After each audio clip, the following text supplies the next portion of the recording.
제가 사실 오늘 좀 시간을 주신다면 제가 어떤 얘기를 좀 해드리고 싶냐면 과거에도 굉장히 이와 같은 유사한 일이 있었어요. 네.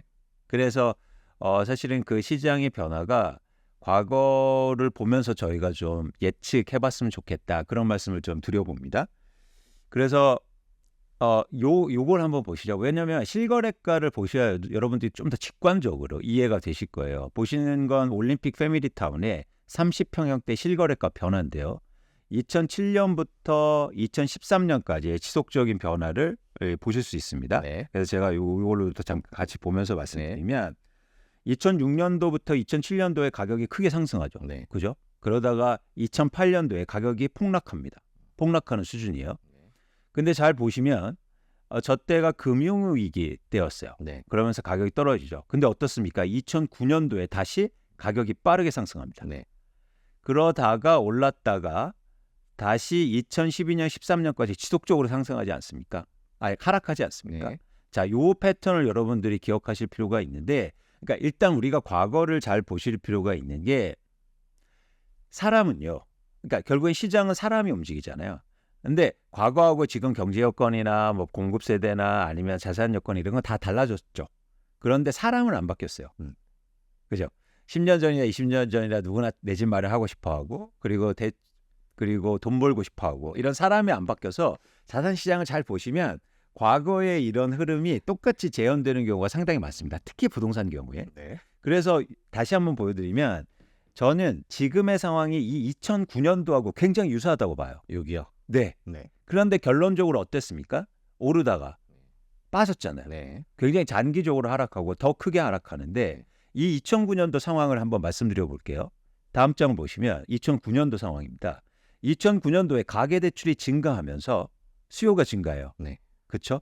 그러니까 지금하고 똑같죠. 가계대출이 증가하면서 실수요가 시장을 움직이던 시장이었어요. 그런데 결론적으로 어땠습니까? 저수요가 지속되지 못했던 거예요.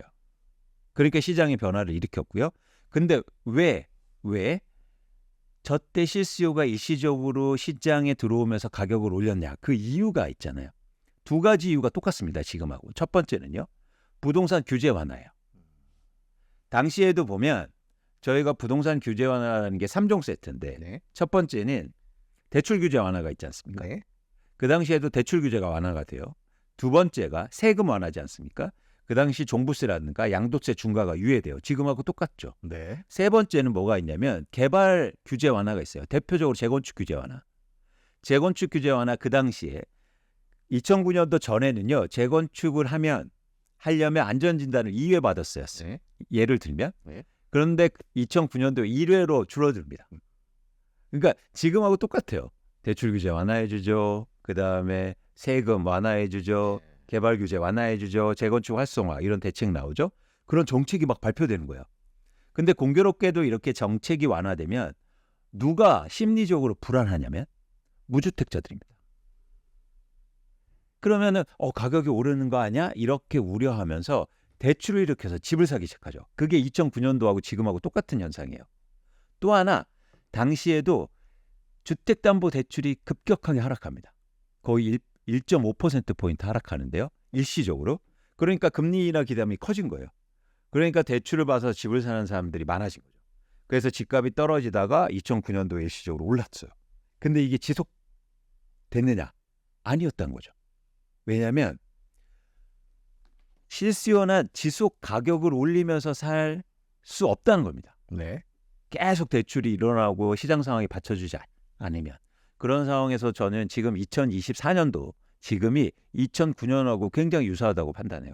그래서 이런 상황이 지속되긴 좀 어렵다.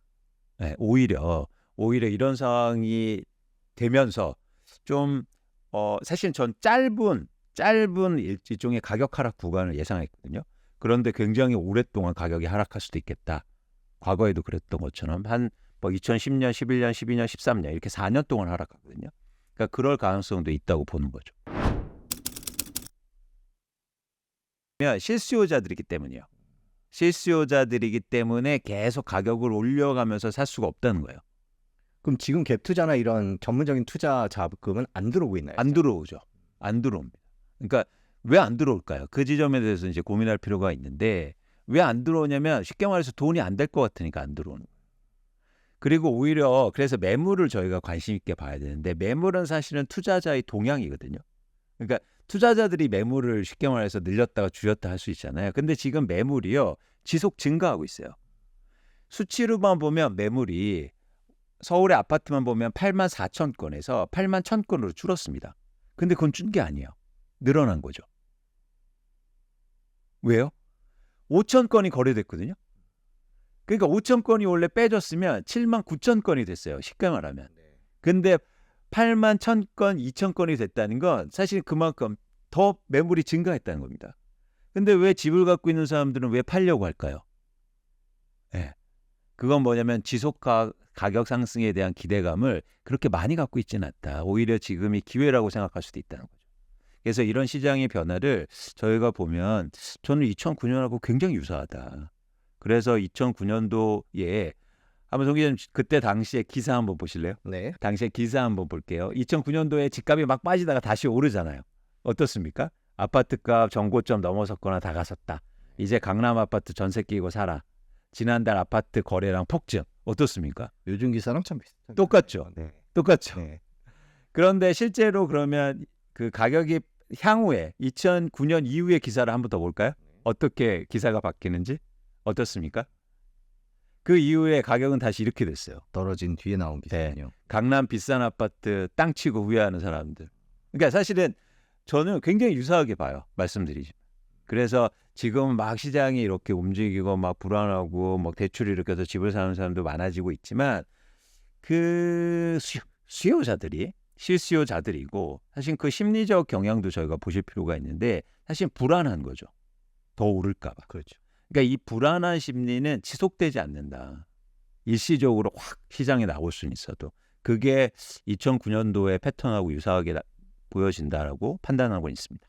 2009년도에는 그럼 그 반등이 어느 정도 지속이 됐었나요? 아까 기사처럼 거의 정고점을 막 넘어서 상승폭도 굉장히 크고 네. 막 그랬죠. 거래량도 폭증하고 정확히는 8개월 정도 갔어요. 그러니까 저희가 지금 한 4개월 정도, 지금이 한 4개월, 5개월 정도 됐으니까 그렇게 똑같이 될 가능성은 적어 보이지만 어쨌든 뭐 향후로 2개월 정도는 더 갈 수도 있는 거죠. 지금의 분위기가. 그러니까 저희가 이게 주식처럼 뭐 단기로 팔고 살면 그게 중요하겠죠. 근데 여러분들이 조금 더 긴 호흡으로 보시면 이런 변화가 있을 수 있겠다. 그런 관점에서 제가 지금 시장의 변화 요인은 뭔지, 변동 원인은 뭔지 명확하게 보시고 그게 지속 가능성 차원에서 여러분들이 판단하셨으면 좋겠어요. 그런데 제가 보기에 그 지속 가능성이 현저히 떨어진다라고 생각합니다. 공급 측면에서는 어떤 요인들이 있을까요? 뭐 매물도 그렇고 신축도 그렇고 뭐 요즘에 공사비 얘기도 많이 나오고 공사비 인상 얘기도 나오고요. 그런 것들은 집값에 어떤 영향을 미치려고 보십니까? 그러니까 이건 굉장히 복잡한 건데 일단 제가 계속 강조하는 건 집값을 결정하는 건 건설사들이 짓는 아파트 양이 아니다. 네. 그리고 뭐 입주 물량이나 이런 거 아니다. 한 가지 더 보여드릴까요? 그 과거에 제가 2009년도 말씀을 자꾸 드리는데 2009년도 이후로 가격이 제가 빠졌다고 말씀드렸지 않습니까? 네. 그런데 많은 분들이 잘못 알고 계신 게 있어요. 2009년도 이후에 한국의 입주 물량, 아파트가 증가해서 가격이 빠졌다고 생각하시는데 2009년도 이후에 입주 물량이 늘었다고 하시는데 아니요. 2013년까지 서울의 입주 물량과 수도권의 입주 물량이 지속적으로 감소해요. 무려 30% 이상씩. 그런데도 가격이 하락하잖아요. 그 얘기는 뭐냐면 절대적으로 건설사들이 짓는 아파트의 양이 감소해도 집을 갖고 있는 사람들이 내놓는 시장의 매물의 양이 증가하면 가격은 빠질 수밖에 없다는 거예요. 그런 차원에서 그렇게 되면 예를 들어서 집값이 오히려 입주 물량이 감소하고 착공 인허가가 줄어들어도 떨어질 수 있는 거죠. 그래서 제가 매물을 계속 강조하고 있는 이유이기도 합니다. 그런데 흥미롭게도 최근에도 매물은 계속 증가하고 있다. 사실은 이 상황 속에서 가격이 더 오르기 위해서는 매물이 줄어야 돼요. 걷어들여야 되는 그렇죠. 왜냐하면 호가를 올리는 게 아니라 아예 안 팔래. 네. 나 이제 1년 후에 팔아. 집값 오르는데 왜 팔아?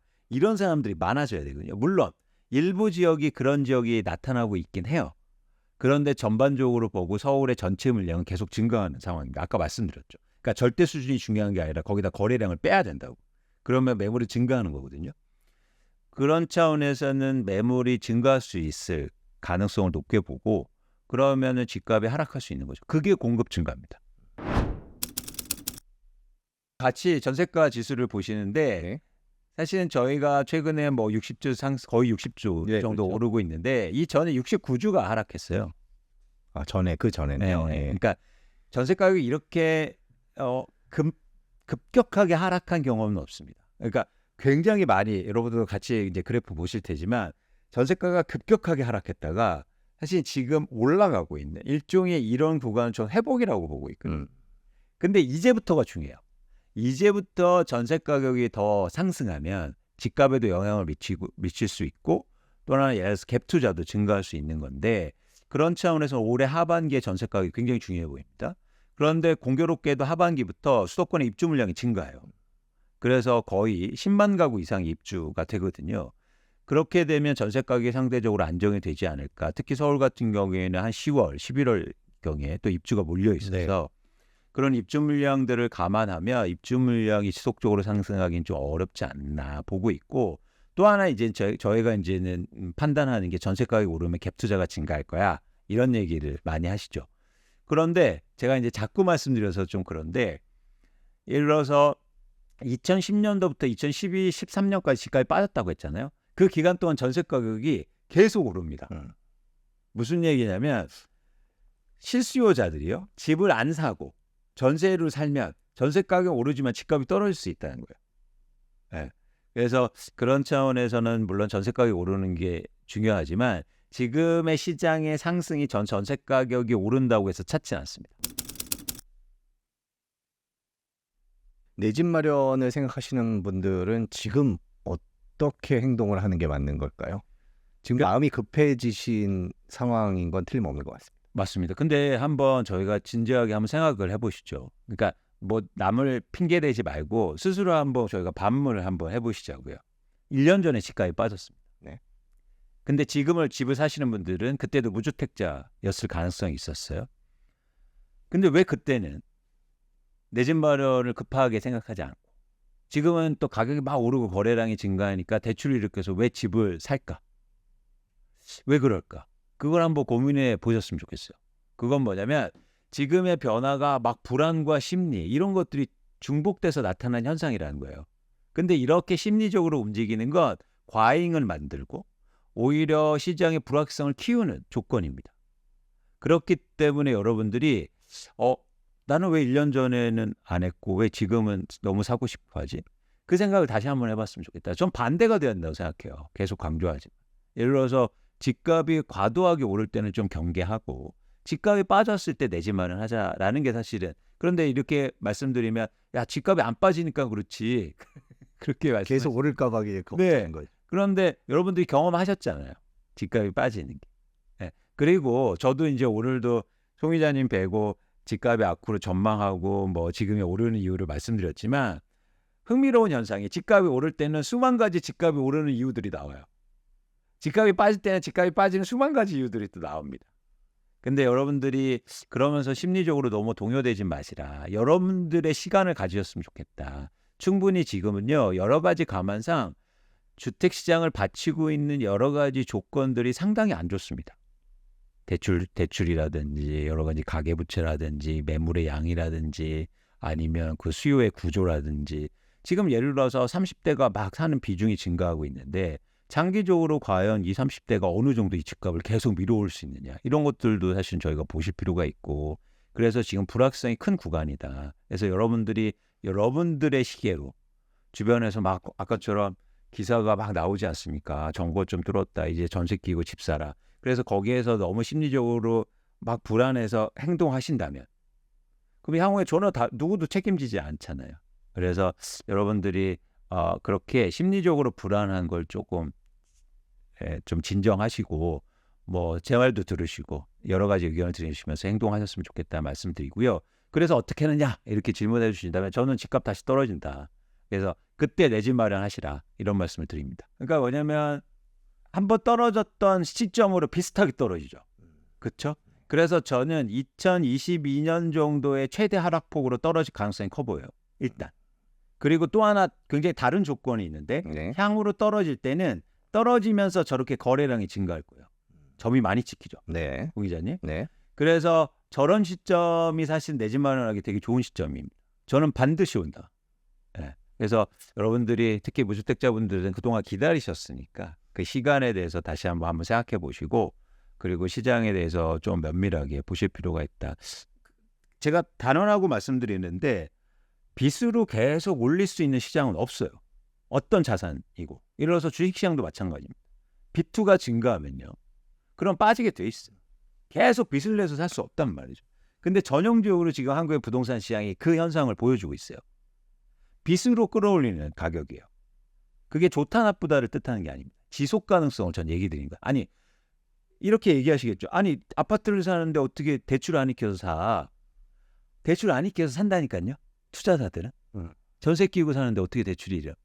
그런 수요가 시장에 들어올 때가 진짜 상승해요. 그런데 이렇게 실수요자분들이 대출을 막 일으켜서 사는 건 일시적일 가능성이 있다. 예. 그래서 부동산 시장이 사실 좀 어렵습니다. 왜냐하면 수요가 이렇게 구분되잖아요. 예. 그래서 이게 어떤 수요인지를 여러분들이 잘 보실 필요가 있어요. 오늘 긴 시간 고맙습니다. 고맙습니다.